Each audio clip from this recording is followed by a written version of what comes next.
then we can get going.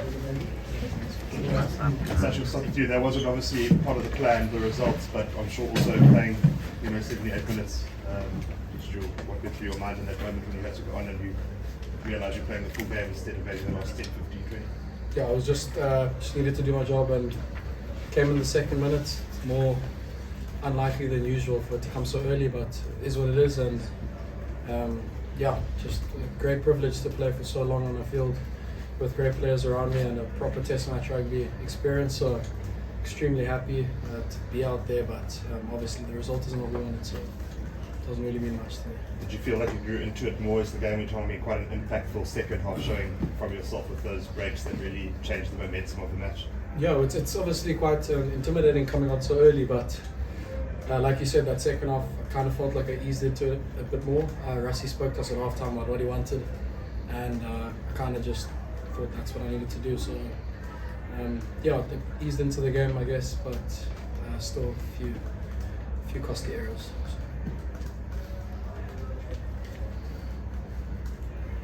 Mmgomezulu, you're receiving a lot of credit and also a lot of praise on the way you play.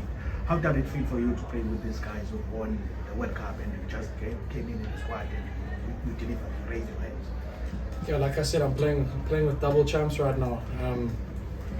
Guys that really have taken this flag forward. So it's a bit cliche, but it's a privilege for me to play with them, and opportunities like today don't come every day. So I'm extremely grateful for it, and yeah, just to be surrounded by such elite athletes and elite competitors, that's what I want going forward. Ox, Sia spoke about the pain of you guys falling short in terms of winning the series. Is it the same feeling with the rest of the team? Yeah, I think so. Definitely wanted to go 2 out of 2. Yeah, we disappointed, and to lose like that is it's never a good feeling. And Scrum, they're not functioning as well. What do you think about the result of that? I mean, the Scrum, they're not functioning as well last week. They weren't functioning compared to last week. Okay. I was actually going to ask the opposite, but yeah. No, it's just, it was a great shift that you guys put in the scrum. Like you must feel, in a way, it's a bit of an anticlimax not being rewarded for that. 3 penalties alone that you won in the first half and you kept running on the pressure. So. Yeah, we did our analysis. They obviously came with a few tricks, but to get rewarded in the first half, we just had to just control the game better and just do the basics right really and stick to our game plan. How disruptive are they? They seem difficult to attack against and so on, at the breakdowns and so on. It's difficult to attack against them, isn't it? Yeah, it is. The aim is to just be disruptive. They know that we South Africans, we like the physical stuff of it, the collisions, and they avoid that by getting our timings off and just making us use our rhythm. And they're very technical in the way they do things, so they did that pretty well, and we just had to be a bit more ready for it than like last week. And we did a bit better in the second half, but we could have done better in the first half as well. Sacha, sometimes you wonder what's your best position, 10 or 12, and then you come up and do something like that at 15. So what is the position where you would like to end up? I just want to play rugby, man. That's my job. It's all I want to do. I want to contribute properly. It's cliche, but I really just want to contribute and put this team forward. And when I can get an opportunity to do that, even if it's on the flank, I'll do what I need to do. Ox, just a word on the special crowd. We're out there hours before kickoff, and the outer fields and everything. Just a great advertisement for Durban, but not the result they wanted, obviously. But would you like to see this venue get bigger tests? Moving forward. It should be one of the marquee venues in the country when you look at what happened out there. Oh, definitely. I play here, so I know other people out there and how much love they have for rugby in this country, and especially for the Springboks. So definitely, I'm for it. I appreciate every single person that came out here, and all the people that are definitely watching from home, and I know all over the town people are watching in pubs, clubs, and stuff like that. So we just, people are just loving people, and they love the Springboks. So I definitely would like to have more test matches. Yeah. Sacha, you look like you're taking the defeat quite difficultly. How important is it to compartmentalize it and to put it behind you very quickly? Yeah, that's interesting. What Ox just mentioned now, it means a lot to the people. So it's a big, like I've said in the previous interview, it's a heavy jersey. So this type of result isn't what we want. We double champions. So obviously you take it as it comes. Tomorrow we'll start looking at the footage. But we've got a big test match in Portugal next weekend, so we can't dwell on this for too long. So yeah, 24 hours, get back to work tomorrow. Ox, just to follow up on the crowd question, the impact that you've made in the last 6 years, it seems like even touching young players, they want to they are inspired by the way you've achieved. How can you respond to that?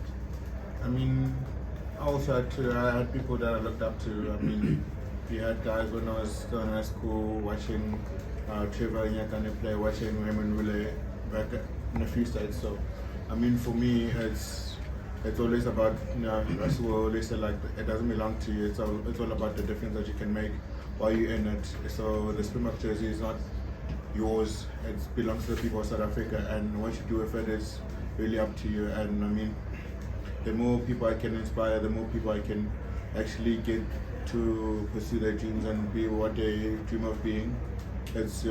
Then I think that's my job done. Okay. Ox, last week, first half was a very different affair to tonight. Last week, you guys were very dominant in that first half, and both Rassi and Sia spoke earlier tonight about how in that first half it's like Ireland had more intensity in the collisions, just a bit more physicality than you guys. I mean, can you put your finger on why that would happen, or is it just there's some nights like that?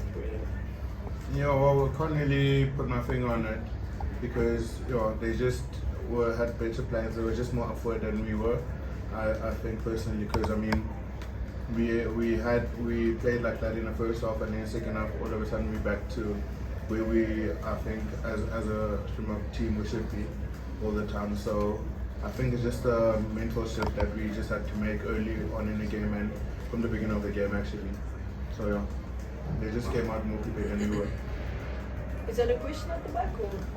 I was asking if you can repeat the top answer. We just had a technical issue about him starting for the Springboks for the first time. The question about the people that he looks up to and inspired. When he started for the Springboks. Just the top answer from the. Sacha or Ox? Sacha. Sacha.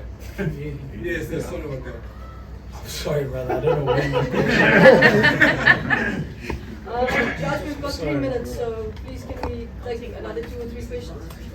Ox, it's 1-1 series. Do you think that if we have it was maybe 3 games of the series, it would be better maybe to put this noise on Ireland and the players? I mean, I'm sure you know what I'm talking about. It would be beautiful to have 3 game series instead of 2. I think for us personally, we from last year we knew we were going to play them twice, and our goal was to beat them twice out of 2 times. So whether it was a 3 match series or 2 match series, point is that we didn't beat them twice.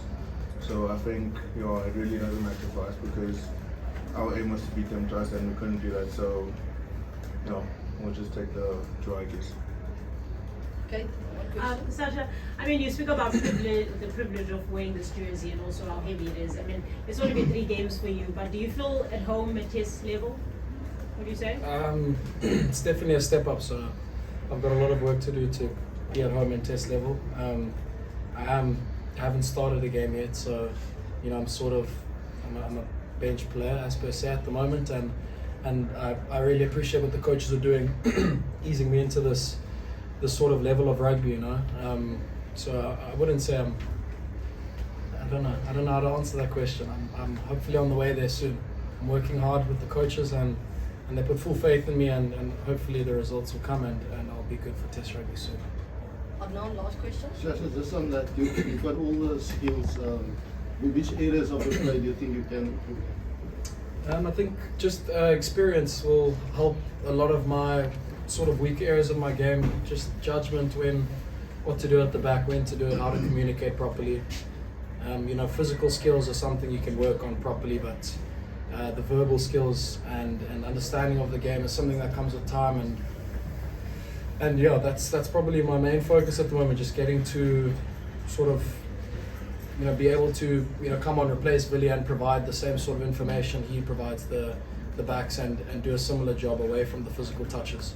So that's probably what I'm looking at. Awesome, thank you guys.